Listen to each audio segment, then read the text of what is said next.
अपनी माँ के मर जाने के बाद चिड़िया के दोनों बच्चों ने जीना सीख लिया था। उन्हें पता था कि जिंदा रहने के लिए उन्हें बाहर भी जाना होगा, भोजन ढूंढना होगा और अब उन्हें चिंता थी अपने लिए एक सुरक्षित घर की, क्योंकि उनका पुराना घर टूट चुका था। कुकू भैया, बारिशों से पहले पहले हमें अपने लिए घर बना लेना चाहिए। हाँ गुड़िया बहन, चले हम घने जंगल से लकड़ियाँ इकट्ठी करते हैं घर बनाने के लिए। फिर वो बहन भाई घने जंगल की तरफ चले जाते हैं। वो उड़ते हुए जा रहे थे कि कुकू को एक सूखे हुए पेड़ में खोखर नजर आती है।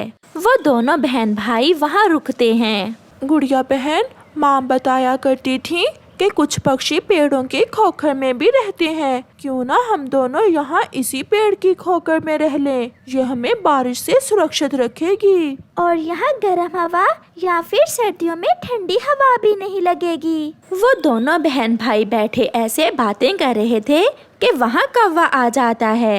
ये छेद रहने के लिए अच्छा है, मैं इसी पेड़ के छेद में अपना घर बना लेता हूँ। गुड़िया और कुकू कौवे की बात सुन लेते हैं। मगर कौवे अंकल, हम पहले यहाँ आए हैं, इस छेद को हम अपना घर बनाने वाले हैं। ये सुनकर कौवा हंसने लग जाता है। कमजोर चिड़िया के बच्चों, भाग जाओ यहाँ से। अगर मुझे गुस्सा आ गया तो मैं तुम्हें जान से मार दूंगा। आप ऐसा नहीं कर सकते, यहाँ पहले हम आए हैं। भाई, क्या भूल गए आप? मम्मा कहती थी कि ऐसे बुरे पक्षियों के मुंह नहीं लगते। हम उस सामने वाले पेड़ पर अपना घोंसला बना लेते हैं। ऐसे वो दोनों बच्चे वहाँ से उड़ जाते हैं। भाई, मैं सूखे तिनके लाती हूँ और आप कुछ छोटी लकड़ियाँ। हम दोनों बहन भाई रात होने से पहले पहले अपने लिए घोंसला बना लेंगे। डर गए छोटे बच्चे, बहुत शक्तिशाली हूँ मैं। पेट तो भरा हुआ है, थोड़ा आराम कर लेता हूँ। ऐसे कहते हुए कौवा पेड़ की खोखर के अंदर चला जाता है और सो जाता है। गुड़िया सूखे तिनके लाती है और फिर सूखा हुआ घास। वो दोनों बहन भाई सारा दिन काम करते हैं और शाम से पहले पहले अपने लिए एक सुरक्षित घोंसला बना लेते हैं। कुकू भैया, आप थके होंगे, मैं आपके लिए दाना ढूंढ कर लाती हूँ। नहीं गुड़िया बहन, मैं भी आपके साथ जाऊंगा। वो दोनों बहन भाई दाना लेने जंगल की तरफ चले जाते हैं। घने जंगल में पेड़ के पास उन्हें कुछ दाने चावलों के मिल जाते हैं और कुकू को एक मीठा फल भी मिल जाता है। आसमान पर बादल तो सुबह से ही थे, बारिश भी शुरू हो जाती है। गुड़िया, जल्दी करें, हमें जल्दी से अपने घोंसले में जाना होगा। हाँ भाई, जल्दी करें। मम्मा कहती थी कि ऐसी बारिश में उड़ना ठीक नहीं होता। वो दोनों बहन भाई सुरक्षित उड़ते हुए अपने घोंसले तक पहुंच जाते हैं। अब उनके पास घर भी था और खाना भी। अब उन्हें कोई चिंता ना थी। कौवा सोया हुआ खर्राटे ले रहा था। ये गंध कैसी है? कौन है मेरे घर में? कौन है? मैं अभी देखता हूँ। नाग, जो लंबे समय से उस छेद में रह रहा था, वो भी लौट आता है। कौवे को अपने घर में देखकर नाग गुस्से में आ जाता है। कौवे, तुम्हारी हिम्मत कैसे हुई मेरे घर में आकर सोने की? उठो। आवाज सुनकर कौवा डरते हुए उठ जाता है। क्या नाग जी, ये आपका घर है क्या? मैं समझा यहाँ कोई नहीं रहता। भागो यहाँ से। तुम शुक्र करो मेरा पेट भरा हुआ है, वरना अब तक मैं तुम्हें खा गया होता। कौवा डरते हुए वहाँ से निकल जाता है। वो बारिश में भीग रहा था। वो एक सूखे हुए पेड़ की शाख पर बैठा हुआ कांप रहा था। कुकू और गुड़िया कौवे को ऐसे कांपते हुए देखकर हंसने लग जाते हैं। कौवे अंकल, हमें पता है आपको सजा मिल चुकी है। आप यहाँ आ जाएं हमारे पास, यहाँ बहुत मजा है। फिर कौवा शर्मिंदा होते हुए कुकू और गुड़िया के पास आ जाता है। मुझे माफ कर दो बच्चों, मैं भूल गया था कि इस जंगल में मुझसे ज्यादा ताकतवर भी कोई है। अंकल, आप ये दाना खा लें क्योंकि आप हमारी मम्मा के पुराने दोस्त हैं। फिर कौवा शर्मिंदा होते हुए दाना खाता है और रात वहीं गुजारता है। प्यारे दोस्तों, इस कहानी से हमें सीख मिलती है कि हमें कभी भी किसी दूसरे को कमज़ोर नहीं समझना चाहिए। क्या पता हमारे मुश्किल समय में वो कमज़ोर ही हमारे काम आ जाए। कई दिनों से जंगल में बारिश चल रही थी। आलसी कौवे ने बारिशों के दिनों के लिए अपने घर में कुछ भी जमा नहीं किया था। उसे बहुत भूख लगी हुई थी। क्या करूं? बहुत भूख लगी हुई है। हाँ, मैं ऐसा करता हूँ, जंगल की दूसरी दिशा में जाता हूँ और वहाँ पक्षियों को उल्लू बनाकर उनसे भोजन लेकर खाता हूँ। ऐसा सोचकर कालू कौवा जंगल की दूसरी दिशा की तरफ उड़ता है। ऐसी बारिश में उड़ते उड़ते तो मुझे और भी भूख लग गई है। अब मुझे अच्छे से नाटक करना होगा। फिर कालू कौवा अपनी आंखें बंद करता है और एक घर के दरवाजे पर दस्तक देता है।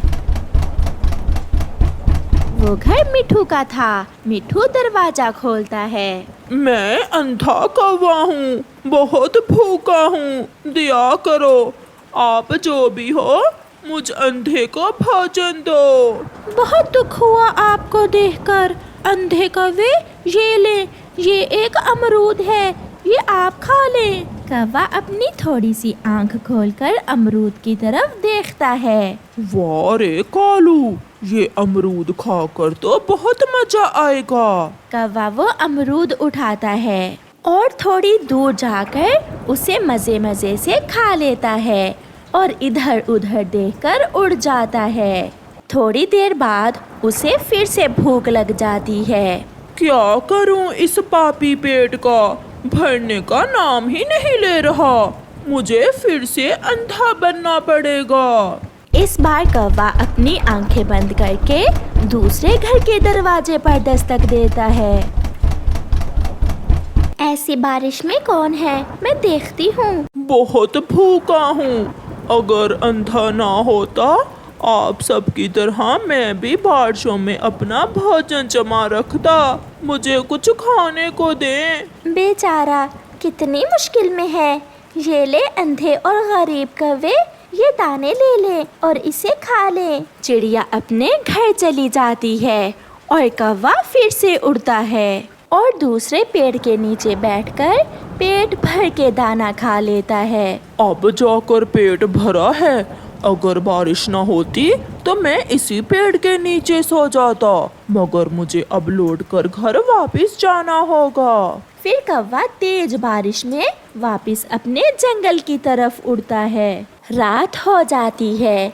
खिड़की से ठंडी हवा आ रही थी। कौवा जल्द ही सो जाता है। बारिश थी कि रुकने का नाम ही नहीं ले रही थी। कबूतर, क्या हुआ आप ऐसी बारिश में? मिठू यार, मुझे भूख लगी है।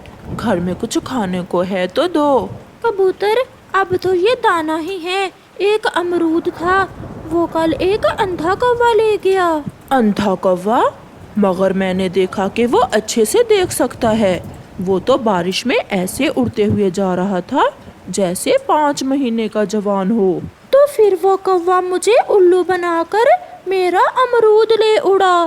कौवा फिर से उठ जाता है। भूख फिर से उसे सताने लगती है। जब तक बारिशें रुक नहीं जाती, मैं वही काम करूँगा। अंधा बनूंगा और पक्षियों से भोजन लेकर खा लूंगा।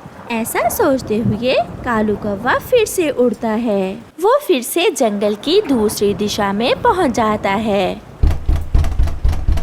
कौन है? मैं अंधा कौवा हूँ। प्लीज मुझे कुछ खाने को दो। बच्चे, मुझे भी कबूतर कहते हैं। आ गया फिर से नाटक करने, कौवा कहीं का। कबूतर दरवाजा खोलता है। कौवा भी अपनी आंखें बंद किए पूरी तरह अंधा बना हुआ था। एक लाल मिर्ची रखते हुए कबूतर कहता है, लो अंधे कौवे, बहुत मजे का मीठा फल है, खा लो। थोड़ी सी आंख खोलकर कौवा देखता है।